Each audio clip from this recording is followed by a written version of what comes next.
Итак, у нас сегодня на обзоре топливозаправщик или механизированный заправочный агрегат, который предназначен для дозирования, отпуска и выдачи топливо-смазочных материалов или же ГСМ. Свое применение они нашли в сельском хозяйстве, известно как АПК, и не только, там ЖКХ, строительство и тому подобное, на крупных промышленных комплексах.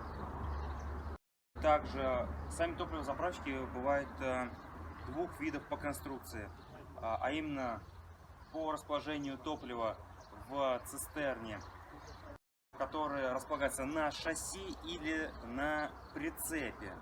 Также могут быть именно автоцистерны, которые осуществляют перевозку топлива из пункта А в пункт Б.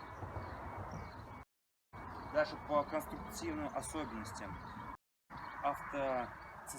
автозаправщики, они могут, как я уже перечислял выше, осуществлять закачку топлива и осуществлять выдачу топлива в дозированных количествах, как мы сегодня можем посмотреть на данном автотранспортном средстве, базирующемся на модернизированном ГАЗ-53.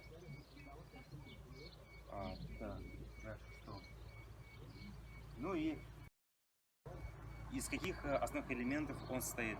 Это основная база ГАЗ-53, шасси и бочка, точнее резервуар, который рассчитан на массу 5 тонн.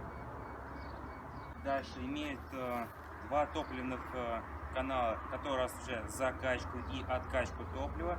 Имеются топливные рукава, там на 75, диаметр 75 или диаметр 100, техника пожарной безопасности. Два огнетушителя, один с этой стороны, с другой с противоположной стороны. Песок.